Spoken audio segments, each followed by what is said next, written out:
Good morning if you're on the East Coast. Good day to everyone else watching from around the world. My name is Eric Roston. I'm a climate reporter here at Bloomberg News and have a very interesting panel for you for the next half hour, focusing in on a theme that has come up time and again all week here at the Bloomberg Green Festival, and that is data. Implicit in the conversations we've been having is why do we need the data? And I want to tease out why we need the data. We need data about the changing world to make sure that money and finance flow to the places that need it to help with the clean energy transition and other climate safe policies. To that effect, we have some good news and some bad news and some good news. The good news is there's been a lot of progress already. There are many frameworks that companies and investors use to say how clean their portfolios are, their projects, whatever it may be. The bad news is there's been so much activity, it needs to be rationalized a little bit. And to do that, I'd like to introduce our panelists. First up, Truman Siemens, who is CEO of a new project called OS Climate, which will bring transparency and order to some of these competing frameworks. We have Dr. Urs Bitterling, Head of Corporate Responsibility at Allianz SE. Dr. Anna Pinheiro-Privet, Senior Program Manager at Amazon. And David Cox, Head of Practice Incubation at Microsoft. Truman, do you want to bring us in the loop? You know, and actually we were chatting backstage about the last question in the previous panel. How and to what extent can we involve private capital as a funding source to change the economy? How do we do that? What's your solution? Well, I think it's not how and to what extent. I mean, we're cooked unless we can scale up very quickly and dramatically to close the 1.2+ trillion a year annual gap in funding that's needed to get on a Paris pathway. And one thing that we absolutely have to have is a much better mechanism for the price discovery of climate risk across the economy as a whole for all the decision making that we do. Can you give us just a more specific overview of when you talk about the frameworks and the kinds of disclosure we have now? What are the existing programs that your initiative is trying to stitch together? Let's leave it at that for now. Sure. Well, let me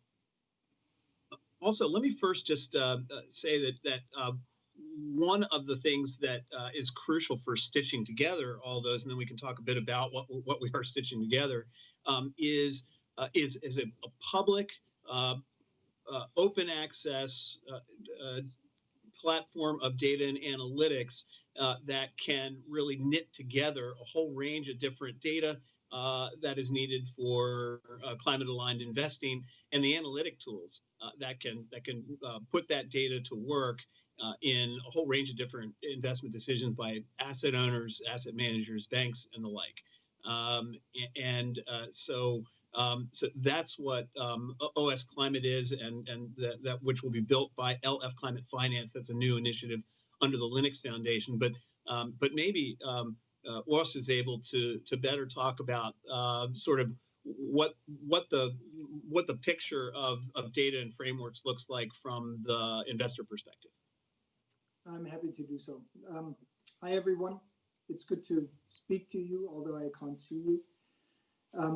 And Allianz, as an asset owner, and you might be aware of that, we have joined the so-called Asset Owner Alliance pretty much exactly a year ago at the UN General Assembly on September 23rd in 2019.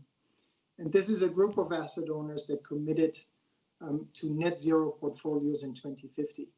And very much with the Paris Agreement in mind. And while that is in itself a daunting commitment, it even gets more daunting when you look at the technical details, because what this entails is a transition of portfolios that in total represent more than 5 trillion in assets towards a low carbon version of the current economy.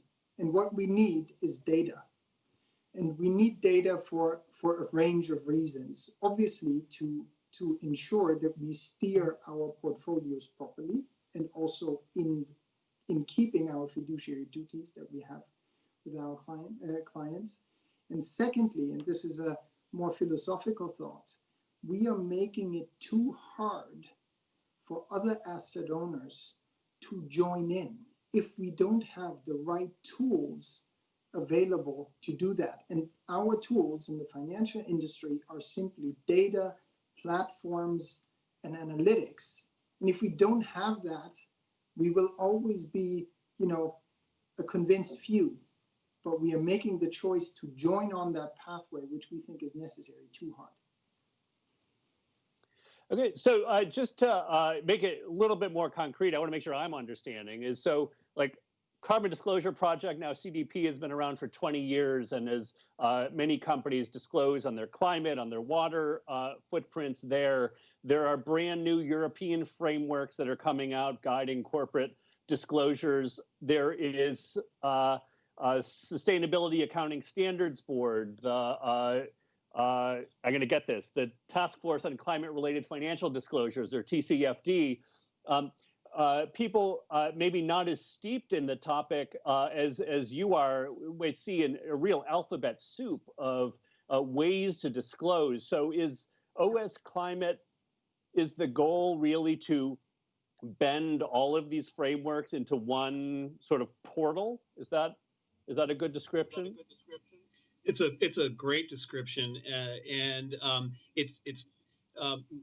we're not about the negotiations between all of those really important frameworks. And I mean, I think you mentioned also, a new revised EU non-financial disclosure requirement that's coming out in early next year.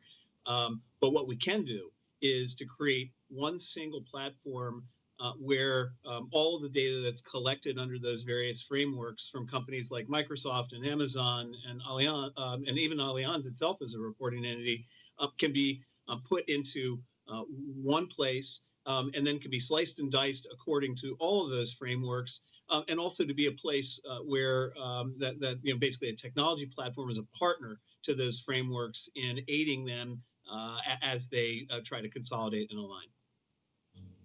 Okay, so let's say I'm not sure what your timeline is, and feel free to I'm making this up. Warning. So it's 5 years from now, and you're off the ground, you're way out of beta, and a portfolio manager or tell me else whom goes to OS Climate and boots it up. And what's the experience? What are the literally? What are the inputs? How does it make our jobs easier? So I also want to, hopefully David can speak up about, the other stakeholders in the platform. I'll answer your question in a second, Eric. But what's important also is what corporations will experience in 5 years. What Anna can talk about.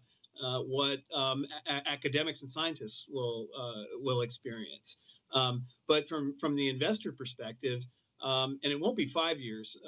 One of the things will be a single place where you can go, and if those are probably a lot of folks on the session are familiar with the SASB materiality map. So if you can think about that as basically sort of the public storefront on a data warehouse where you'll be able to go and find that data. I mean, as Urs was mentioning, there's data spread across so many different sources all over the place. Massive challenge getting that all together. So instead, being able to then go through either using the TCFD framework or the TCFD framework or EU or the EU taxonomy as a front end to find exactly the data you need, and then being able to go through this public data commons to find either the public or proprietary data sources that are best in class that you need to solve the investment question in front of you. So that's on the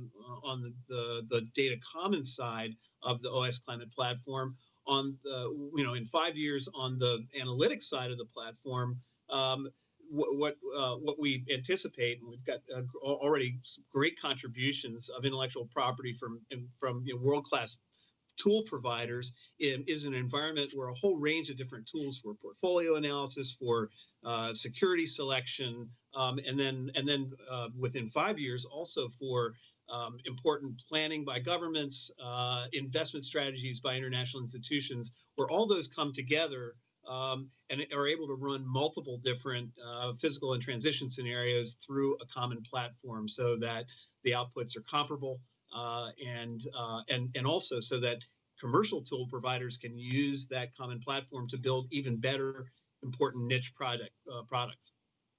So it's web search for climate data is the analogy. Sure. Anna and David, can you tell us a little bit about Amazon and Microsoft's involvement in the project? What drew you to it, and to the extent you can characterize your contributions? Sure, I'm happy to go first. Hi, everybody, and thank you for having me in this panel. So as Eric introduced me initially, I'm with the Amazon team. I'm with the sustainability team within Amazon. I also lead this program called the Amazon Sustainability Data Initiative, which is really the connection to this project with OS Climate and the Linux Foundation. And the role of this program is really to try to figure out where can we lend our technology, our scale, and our expertise to address big problems like climate change in the space of sustainability. And recognizing that, this is the kind of problem where everybody has to come to the table and bring the best of themselves to this solution. So on one side, Amazon is doing its part as an organization. We're very committed to building sustainable business, not only for the customers, but also for the planet.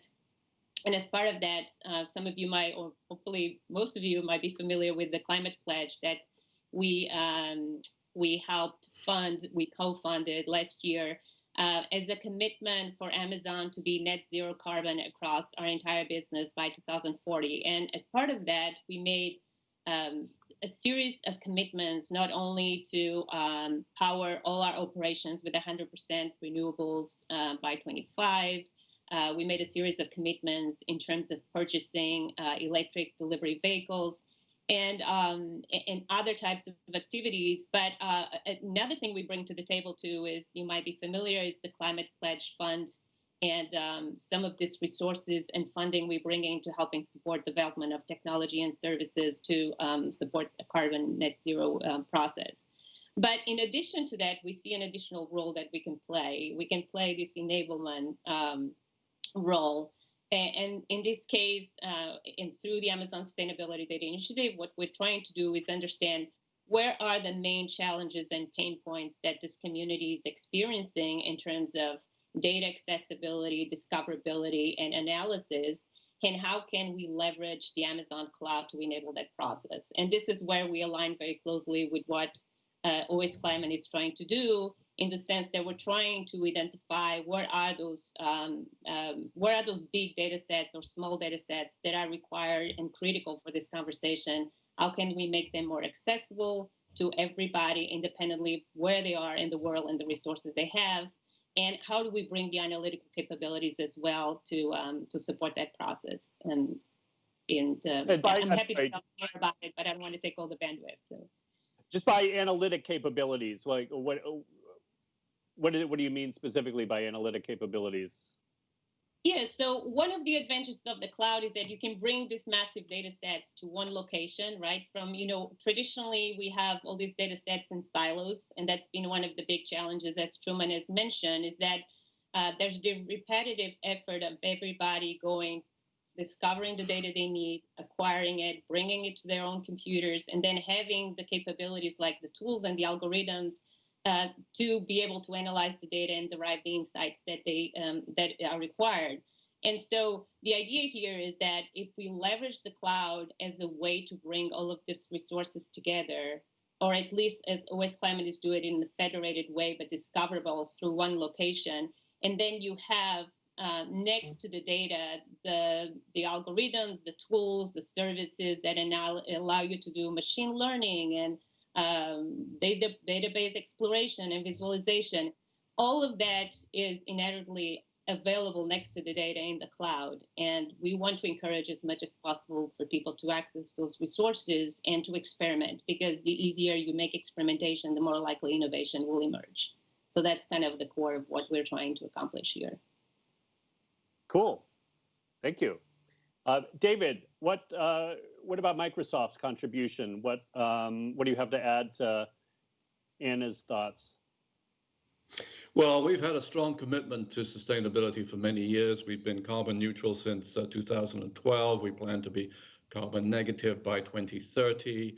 We have a very, very aggressive program as a company in terms of how we transition our consumption of energy to renewable sources, how we manage our data centers. We're investing a lot in underwater data centers, for example, so that we can reduce the amount of energy we use for cooling. We also have a plan to build a planetary computer, which will provide data across a broad range of factors, not just climate change, but also how our natural ecosystems are changing, because it's not just climate data. There's a whole range of data that needs to be collected. We think about ESG, it is environment, social, and governance. So there's a massive range of data that needs to be accumulated from a variety of different sources. And we're also, though, very, very invested as a company in helping our customers achieve their sustainability goals. So my role, I'm a digital strategist in the financial services industry. I'm part of our worldwide financial services group, and we're heavily invested in helping financial service companies help their customers achieve their sustainability goals. So from a sustainability point of view and from a values point of view, fundamentally, we want to make sure that when our customers use our technology, as far as we are able to make it, it's clean technology. It advances their sustainability objectives within their data center, but also their sustainability objectives as a company in terms of their operations and the products and services that they, in fact, make available to their customers. And we have a number of very well-published and very well-known case studies in that sphere.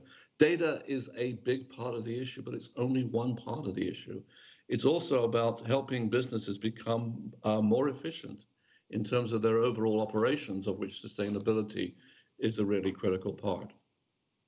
And the reason why financial services is so important is, and one of the reasons why we're all here today, is because of the knock-on effect that financial services has on the rest of the economy. We're literally, I think, sitting on the threshold of a major reallocation of capital away from fundamentally brown businesses, we can use that generalization, to green businesses, to more sustainable businesses. It's already the case that businesses can go into the marketplace and financial institutions as well and access credit and loans on more favorable terms if they are supporting sustainable projects and sustainable assets. And David, part of the goal of this protection is to expand the universe of those assets. I think that is a critical point, and this also points, to a more fundamental issue aside from data availability. We also need a new kind of data. If we take climate alone, we know from the current emission inventories that we all emit too much, and we see more and more ambitions emerging. But what I would expect, or our reason, or part of the reason to also be part of this initiative is really, can we get forward-looking data? How will that company or that particular asset look like in 5 to 10, 15 years? I know it's a gigantic task, and that's exactly why the open source aspect of this is so important, because we can't rely on individuals, no matter what capacity and how smart they are, to solve it for us. This is hugely complex, and Truman can probably speak to that, but that's exactly the challenge that we have. It's data availability, scope of data, data quality, and new kind of data. Is there So, oh, sorry, some feedback. Is there like a specific example, a very concrete, an asset, a project, a portfolio, that you can, introduce, just to help us have a little bit more concrete understanding of the benefit and the change from where we are now? Yes, I yeah, think absolutely. I can answer that. Go ahead, David. Go ahead, Drew. So a couple quick things. So one is that we've been working together with a great European fintech company called Ortec Finance, serving the Science Based Targets Initiative, which is a collaboration between World Wildlife, WRI, and CDP to develop a tool that basically where you can put in a portfolio and then gauge the degree to which what the temperature pathway of that portfolio is based on the targets, the science-based validated targets that have been adopted by the companies in that portfolio, and that's the kind of thing that allows then Allianz or others to say, okay, we'll look at the temperature alignment of the individual companies in an equity portfolio or a bond portfolio, and move those to get closer to our net zero commitment. And that's we were selected to develop that because SBTI wanted it to be an open source tool that can be elaborated by an open source platform. So that's one of the things that we're going to be doing. Now, many of our viewers watching today, are going to want to participate, however appropriate. Like how you talk about open source. Like, what does that mean for people who are companies who are interested in contributing to or supporting this initiative? Or if it's premature, then what can individual entities do to get themselves ready to participate?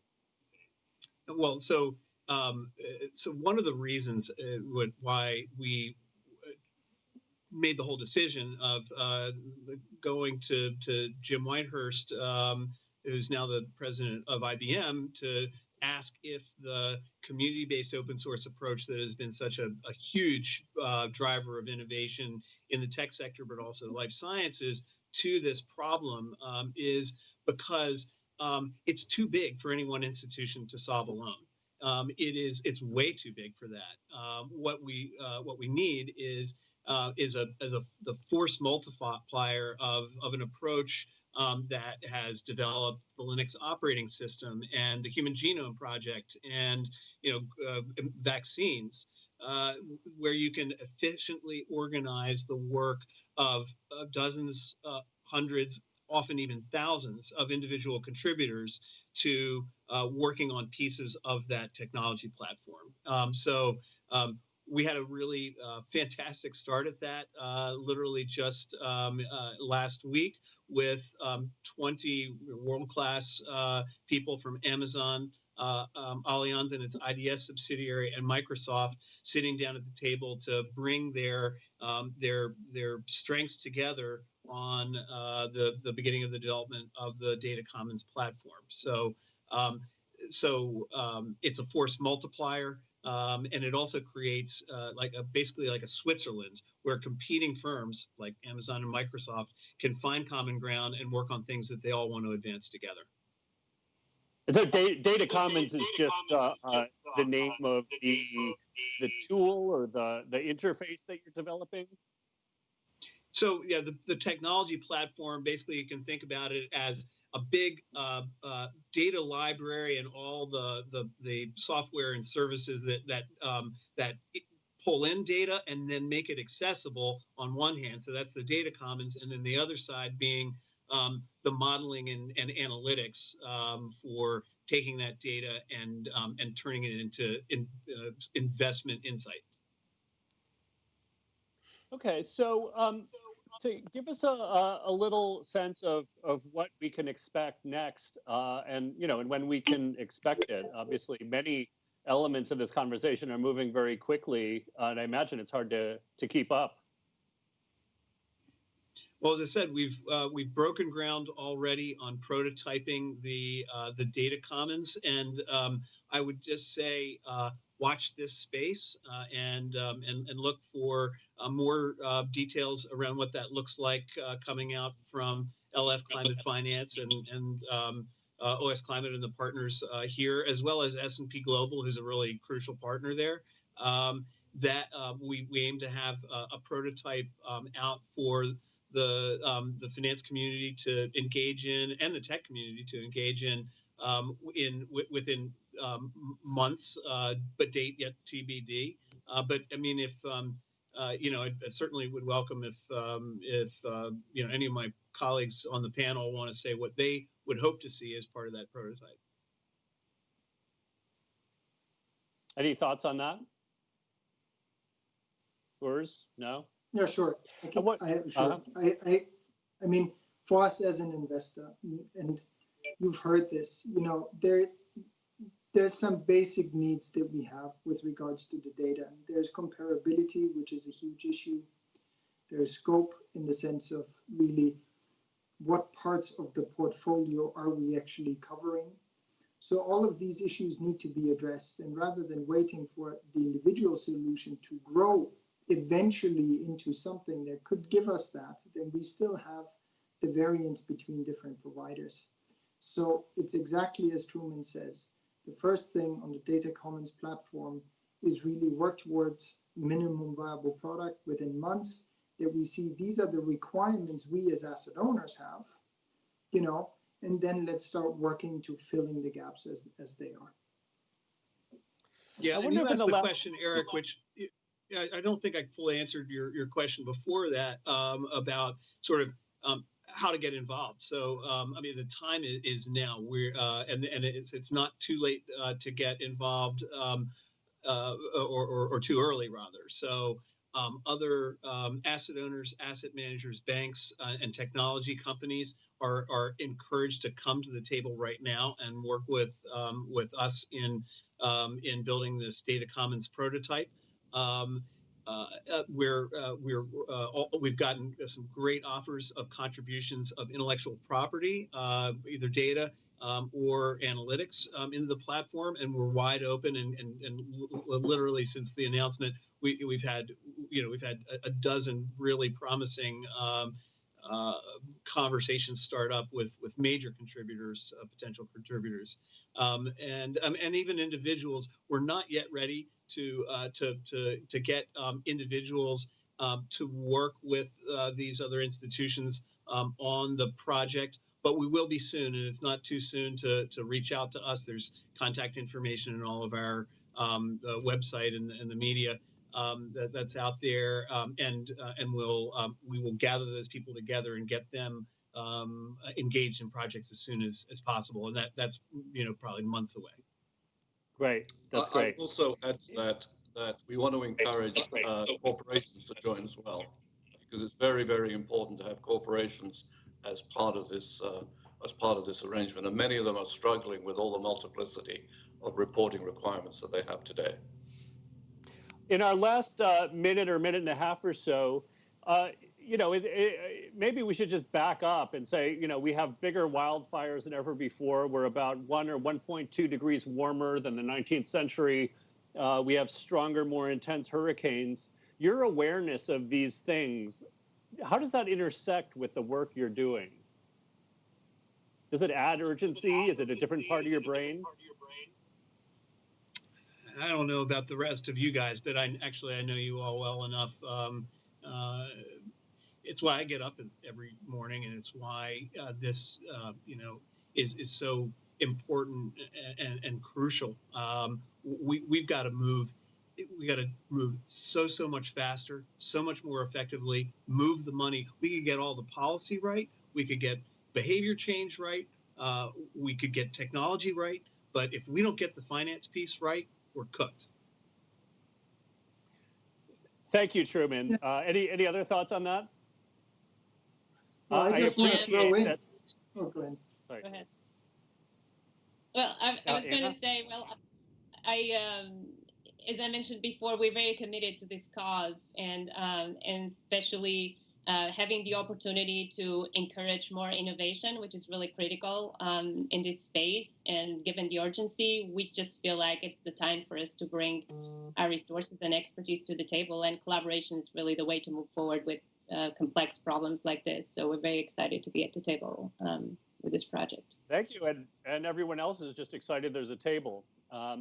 So with that, we're out of time. Very grateful for this work you're doing, your insight, patience explaining it to the rest of us, and we will take you at your word and watch this space. Thank you very much.